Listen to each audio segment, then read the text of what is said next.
Bienvenidos a Realidades. En Ecuador, el reciente aumento en el precio del diésel ha generado una ola de preocupación entre diversos sectores sociales y productivos. El gobierno ecuatoriano ha implementado una medida de ajuste fiscal que incluye la eliminación del subsidio al diésel, generando un fuerte rechazo por parte de los transportistas, agricultores y trabajadores, quienes advierten que el aumento del combustible encarecerá los costos de producción y afectará el precio de bienes esenciales, impactando especialmente a las familias de bajos ingresos.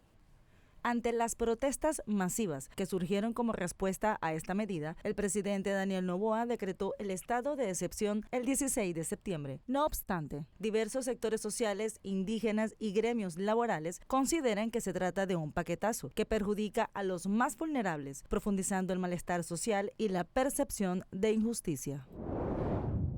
Un paro indefinido comenzó en Ecuador. La eliminación del subsidio al diésel fue la chispa, pero la hoguera ya ardía. Hospitales sin medicinas, calles tomadas por la y mesas vacías sin pan. ¿Crisis aislada? No, es el manual Made in Washington. ¿Qué está pasando? Quédate y te cuento. Este 22 de septiembre, organizaciones sociales le dijeron no a Noboa. Salieron a las calles porque afirman gobierna para el FMI y no para el pueblo. Y entendamos, el FMI no regala plata, la presta con un manual bajo el brazo, siempre el mismo: eliminar subsidios, subir impuestos, reducir el Estado y despedir trabajadores. Es el médico charlatán que receta aspirinas a un paciente en coma. En Ecuador el subsidio al diésel existía desde los años 70, pero desde los 80 cada préstamo vino con cláusula: desmontarlo. Así Moreno firmó en 2019 un acuerdo de 4.200 millones que exigía liberar combustibles y subir el IVA. Su aplicación estalló en las protestas de octubre. En 2020, otro crédito de 6.500 millones se repitió la receta. Lasso en 2022 intentó seguir la misma línea y también enfrentó levantamientos. Hoy Noboa se porta como el alumno más aplicado. Subió el IVA al 15% bajo el pretexto de combatir la inseguridad. Encareció la gasolina extra con bandas de precios. Despidió miles de servidores públicos. Y ahora elimina el subsidio al diésel, que en diciembre se equiparará al precio internacional, es decir, casi $4. El FMI aplaude con un préstamo de 5.000 millones, dinero que no llega para aliviar al pueblo, no, llega para asegurar que la deuda se pague, aunque el país se... Fíjate en este detalle, la deuda con el FMI hasta el primer trimestre de 2025 estaba fijada en 8.705 millones de dólares. Ecuador es el cuarto país del mundo más endeudado con el organismo, o sea, el más dependiente, por lo tanto, el más obediente.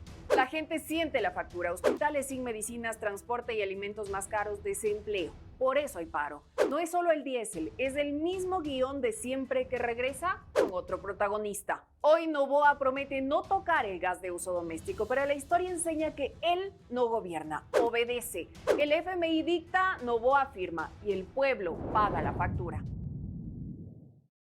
El estado de excepción involucra a 7 de las 24 provincias, y ellas son Carchi, Imbabura, Pichincha, Azuay, Bolívar, Cotopaxi y Santo Domingo, provocando bloqueos de vías, paralización de transporte y manifestaciones que afectaron el libre tránsito y la economía local. Vamos hasta Ecuador con Gabriela Mena, quien amplía este escenario en el siguiente material. Es oficial. En Ecuador, distintos gremios convocaron a movilizaciones para los días 18 y 23 de septiembre en contra de las medidas del gobierno de Daniel Noboa. Los dirigentes gremiales señalaron que este llamado a los ciudadanos es para exigir al Ejecutivo que se declare en emergencia el sistema de salud, se retracte en la eliminación de subsidio al diésel y trabaje para favorecer al país, más no a las élites. Queremos ratificar que vivimos frente a un gobierno mentiroso, autoritario, incapaz. Y queremos decirle: cuidado, presidente, con lo que va a hacer. Usted está preparando una reforma jurídica para obligarles a los municipios en los próximos días, en contubernio con un sector de los transportistas, a alzar los pasajes. Además, denunciaron que la eliminación del subsidio al diésel es un ejemplo de cómo el gobierno se deslinda de sus promesas de campaña, cuando afirmó que no subiría el precio de los hidrocarburos. A decir del presidente del Frente Unitario de Trabajadores, esto implicará un aumento en el costo de vida de los ecuatorianos, porque el diésel pasó de costar $1.80 a $2.80 el galón, afectando directamente al transporte, al campo y a la producción campesina.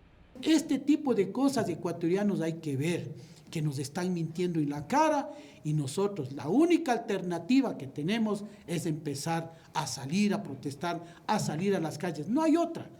El gobierno no ha querido dialogar con los ecuatorianos y con las organizaciones. La medida ha sido definida por varias organizaciones como el paquetazo, porque es un golpe económico para el Ecuador, ya que con el aumento del diésel se incrementarían los pasajes del transporte público, el transporte de alimentos y se elevarían los precios de los alimentos de primera necesidad. Nosotros planteamos que es indispensable que el pueblo ecuatoriano se declare en resistencia, que las organizaciones sociales populares le declaren al presidente como enemigo de los intereses del pueblo ecuatoriano. No podemos seguir viviendo en medio de la pobreza y de la inseguridad. Mientras tanto, en el país, distintas avenidas se han cerrado. Camiones, autos y buses han paralizado el paso como un sinónimo de rechazo a las medidas del Ejecutivo, el cual insiste en que las acciones tomadas son correctas. Quien toma las decisiones en este país es el gobierno nacional. Y en este gobierno las decisiones son firmes y son responsables. Mientras tanto, distintos gremios anunciaron que se sumarán a una gran movilización en contra de las medidas del gobierno y la minería. Aquí realizarán un llamado al Ejecutivo a dar un paso al costado y retractarse en la eliminación del subsidio del diésel. Gabriela Mena, Telesur Ecuador. El decreto presidencial suspendió temporalmente el derecho a la reunión en espacios públicos y autorizó la intervención de las Fuerzas Armadas y la policía. Ante esta situación, la población ecuatoriana ha declarado un paro hasta que el presidente Daniel Noboa revierta absolutamente la eliminación del subsidio al diésel. Ya regresamos con más realidades.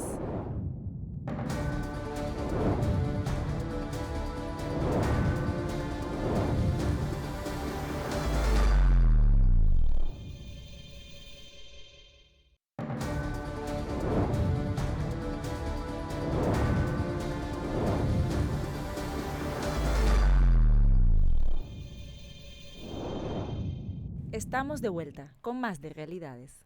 El presidente de Ecuador, Daniel Noboa, ha remitido a la Asamblea Nacional la Ley de Fortalecimiento Crediticio, marcando así su quinta propuesta económica desde que asumió la presidencia a finales de mayo. Recordemos que las 4 leyes anteriores fueron la Ley contra la Economía Criminal, Ley de Áreas Protegidas, Ley de Solidaridad Nacional y Ley de Integridad Pública. Ampliamos este reporte en la voz de la corresponsal Gabriela Mena desde Ecuador. Adelante. El jefe del Estado ecuatoriano, Daniel Noboa, remitió el pasado jueves 28 de agosto a la Asamblea Nacional un nuevo proyecto económico denominado Ley de Fortalecimiento y Sostenibilidad Crediticia. Según el gobierno, con ello busca hacer reformas urgentes al sistema previsional y financiero del Banco del Instituto Ecuatoriano de Seguridad Social. Sin embargo, varios analistas y legisladores denuncian que este proyecto forma parte de los acuerdos comprometidos con el FMI.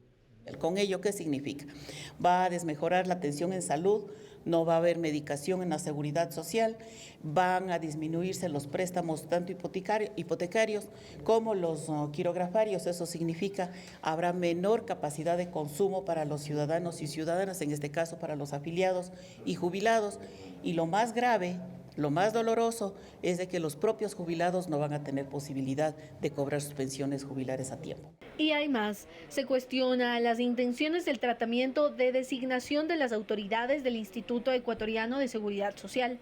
Señalan que transferir los costos electorales del Consejo Directivo al IES podría derivar en recursos destinados a pensiones y salud, generando un aumento de déficit en el sistema de salud. Es decir, seguimos presentando proyectos de ley que se refieren a materias que nada tienen que ver con el tema de urgencia económica. Este proyecto de ley lo que busca es una reforma a la institucionalidad del Banco del IES, del BIES y también del Consejo Directivo del Instituto Ecuatoriano de Seguridad Social, pero bajo esta mirada vemos que no tiene nada que ver con aspectos que son de temas económicos como, por ejemplo, el endeudamiento público, el tema tributario. Sin embargo, desde el oficialismo destacan que el fin del Ejecutivo es establecer normativas para el beneficio del país. El objetivo principal de este proyecto económico urgente enviado por el presidente Daniel Noboa es que haya la solvencia necesaria dentro del Banco del Instituto Ecuatoriano de Seguridad Social para seguir asegurando a los jubilados y afiliados que tengan sus préstamos en el ámbito educativo, en el ámbito quirografario. Mientras tanto, distintas organizaciones continúan sumándose al rechazo de las iniciativas del gobierno de Daniel Noboa. Por ejemplo, mediante redes sociales, el Observatorio de la Dolarización advirtió del riesgo de la reforma. Alertó que el proyecto de ley utiliza falsamente la narrativa de querer regresar los fondos a sus beneficiarios y que se administran de manera transparente, cuando eso no sería así. Desde luego, todos se están llevando al peso, todo el país. Nosotros vemos a través de estas 4 leyes, ahora la quinta, económicas urgentes, primero que no tenían unidad de materia, sin embargo, sacaron a gusto. Esto lo que va a llegar en algún momento dado es de que se pueda descapitalizar el banco, volviéndolo un banco débil que no tenga recursos para cumplir con su fin. ¿Cuál es su fin que se ideó en un momento? Brindar los servicios a los afiliados, principalmente con créditos hipotecarios. La propuesta deberá ser tramitada en la Asamblea Nacional en un plazo de 30 días. Posteriormente, de ser aprobada, será remitida al Ejecutivo, quien podrá enviarlo al registro oficial. Gabriela Mena, Telesur Ecuador. El mensaje principal no dejaba lugar a dudas: demandar la renuncia de Daniel Noboa y señalar que las políticas económicas implementadas bajo su gobierno obedecen a exigencias impuestas por el Fondo Monetario Internacional. Ampliamos los detalles de este escenario con Elena Rodríguez, en Ecuador. ¡Estamos convencidos! La marcha arrancó bajo amenaza de lluvia y represión. Desde la Caja del Seguro, cientos de estudiantes y trabajadores se concentraron con banderas y pancartas en rechazo al gobierno de Daniel Noboa. ¡Sube el diésel! ¡Sube todo! ¡Sube el diésel! ¡Sube todo! Avanzaron por la calle Guayaquil en dirección al centro histórico.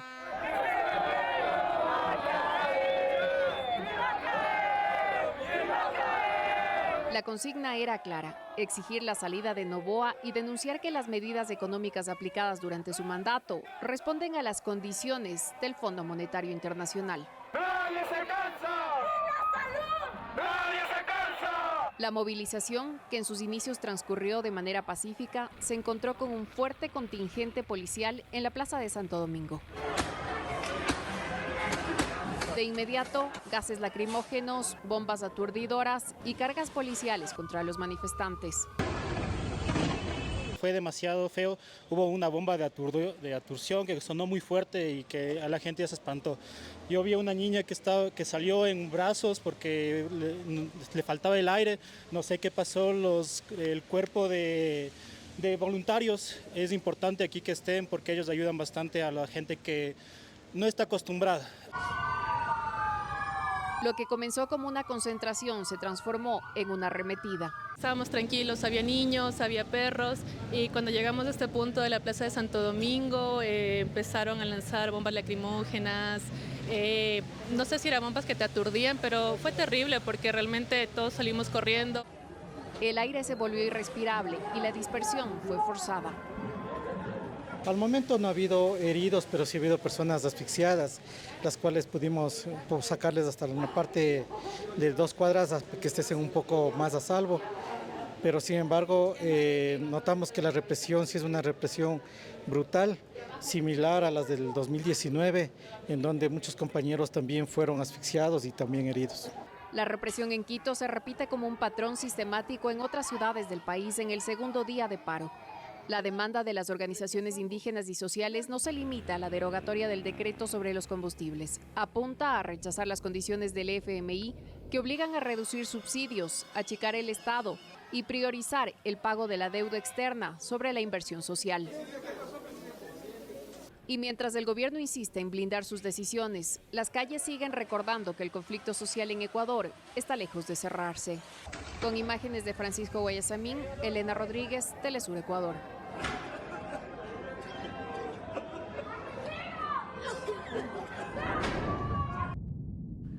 El mandato popular no admite ambigüedades. Se exige la renuncia inmediata de Daniel Noboa y se repudia enérgicamente el paquete económico que ha impuesto, diseñado para satisfacer las exigencias del Fondo Monetario Internacional y no las necesidades del pueblo ecuatoriano. Ya volvemos con más realidades.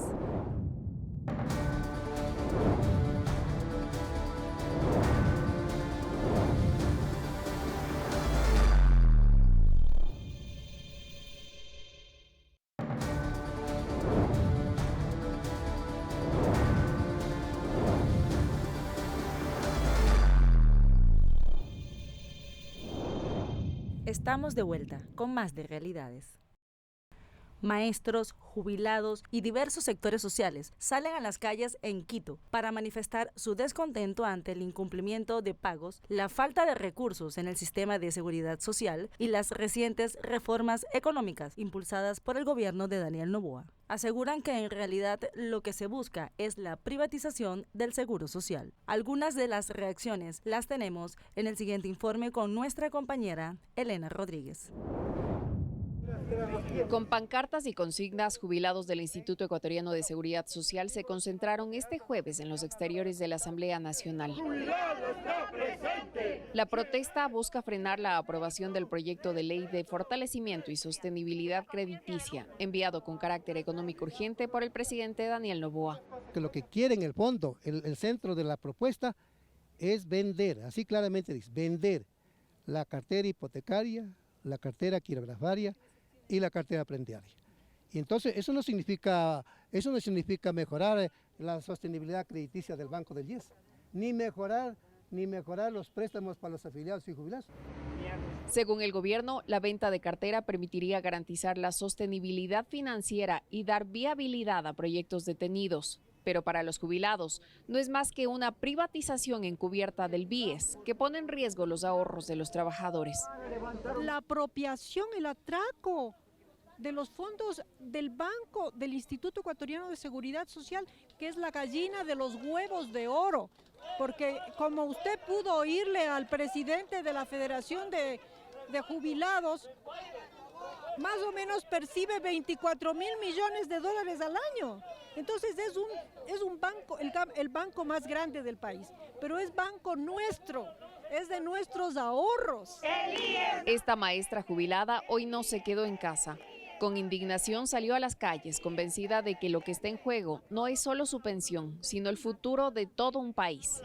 Pueblo, recapacite, ya basta. Salgamos a luchar por nuestros derechos que nos están perjudicando y eso va a tener consecuencias hasta nuestros nietos. Y no es justo que estos neoliberales, estos oligarcas sinvergüenza se lleven a manos llenas el dinero de nuestro pueblo. En la Asamblea, bloques de oposición advierten que la iniciativa violaría el artículo 372 de la Constitución, que dispone que los fondos de jubilación y cesantía sean administrados únicamente por instituciones públicas especializadas. Esta legisladora sostiene que la propuesta no fortalece al IES, sino que lo convierte en botín de intereses políticos y financieros. Lo que se requiere es el fortalecimiento de la institucionalidad, en este caso del IES y del BIES. Eso es lo que se requiere, más no entregar a terceros, más no entregar a manos privadas, de manera que es atentatoria y va a poner en riesgo los recursos económicos que corresponden a los afiliados y a los jubilados, que tenemos que proteger todos los trabajadores. Los jubilados entregaron sus observaciones al Parlamento. El proyecto, por su carácter económico urgente, deberá resolverse en un plazo máximo de 30 días. La jornada refleja la creciente tensión entre el Ejecutivo y los sectores sociales que exigen transparencia y respeto a sus derechos adquiridos. Con imágenes de Henry Pillajo, Elena Rodríguez, Telesur Ecuador. Médicos, enfermeras, personal de limpieza y de seguridad de los hospitales públicos de todo Ecuador denunciaron la falta de pagos de sus salarios por más de 2 meses. Además, expusieron que muchos de los que han protestado han sido despedidos sin explicación alguna. Esto mientras el sistema de salud pública se desmorona por falta de medicamentos, personal y equipo hospitalario para realizar exámenes. En la siguiente nota les contamos los detalles. Así lucen los hospitales públicos de Ecuador, completamente abarrotados, llenos de ciudadanos que buscan recibir atención gratuita y digna, pero se encuentran con un panorama sin precedentes, en el que no hay atención médica, existe la falta de médicos, no hay medicinas y mucho menos los equipos para realizar los exámenes. El tema de salud está pésimo, no hay medicinas, los turnos igual casi a veces no hay, entonces no hay nada. Entonces está malo, ¿para qué también? El presidente miente que está dando todas las recetas, digamos, de medicinas, pero no hay nada en el hospital. Y a esto se suman las denuncias de los médicos, enfermeras y personal de seguridad, que incluso han realizado protestas en los exteriores de distintos hospitales públicos del país para exigir que se les cancele los sueldos pendientes de por más de 2 meses. Han señalado con pancartas en mano que el Estado no cumple con la ley. Además, exponen que los problemas dentro de los hospitales públicos son aún más graves de lo que se escuchan. Ahora nosotros estamos en un problema bien grave, porque no se reconoce la hora de entrega y recepción de turno, Gaby. Les reconocen. En turnos rotativos tenemos derecho a la alimentación, no son jornadas ordinarias. Les descuentan la media hora de alimentación. No se respeta los horarios de las madres lactantes. Actualmente están viviendo ahí las madres lactantes. No tienen días libres. No hay alimentación para los pacientes. Es algo bien grave. El Hospital del Sur acudió a las ONG, acudió al mayorista a pedir que les den insumos de alimentación. ¿O es un gobierno que está queriendo tapar el sol con un dedo? Carla Zapata es doctora en un hospital público. Comentó que el temor en los hospitales es eminente, así como el desabastecimiento de medicamentos, por lo que hizo un llamado al gobierno a solventar los rubros correspondientes para abastecer a los centros hospitalarios y dejar de despedir al personal. Lo que tiene que hacer el gobierno es ver una solución, pero la solución no es únicamente incrementar lo que es el asunto de los intereses, lo del SRI, el IVA o esas cosas. Tiene que ver otro tipo de solución, inversiones, no sé, algo tiene que ver el gobierno. Para el asambleísta por la Revolución Ciudadana, Franklin Samaniego, la crisis en el sistema de salud va más allá de un tema de presupuesto, sino que radicaría en la falta de capacidad y conocimiento de las autoridades en el tema para la asignación de recursos, para la adquisición de medicamentos, pagos a proveedores y atención digna a la ciudadanía. O sea, este tema queda evidente que no es por recursos, sino por ineficiencia e ineptitud de las autoridades. Seguimos rompiendo récord, ¿no? Récord primero que un presidente está convocando a marchas para exigirse él mismo el cumplimiento de sus obligaciones. Récord en el tema de inseguridad. Récord en el tema de crisis de salud. Mire todo lo que está sucediendo y que la bancada de la Revolución Ciudadana viene denunciando. Mientras tanto, el gobierno afirma combatir los problemas, pero no declara en emergencia el sistema de salud, pese a que cada día aumentan las denuncias por irregularidades y las deudas que el Ministerio de Salud tiene pendientes. Por ejemplo, la Red Pública Integral de Salud reveló que se le adeuda en compra de dispositivos médicos al corte de junio de 2025 $30,6 millones. Gabriela Mena, Telesur Ecuador. Imbabura es el epicentro de las movilizaciones. Hasta la fecha se han registrado bloqueos en la Panamericana Norte, enfrentamientos con fuerzas del orden y detenciones masivas, especialmente en Otavalo. Por su parte, la Confederación de Nacionalidades Indígenas del Ecuador manifiesta que no levantará el paro hasta que las comunidades indígenas y campesinas sean atendidas. La pregunta que flota en el aire es clara. ¿Escuchará el gobierno el grito de las calles o se aferrará a una política económica que amenaza con fracturar aún más el tejido social del Ecuador? Así finalizamos. Hasta una próxima entrega de Realidades.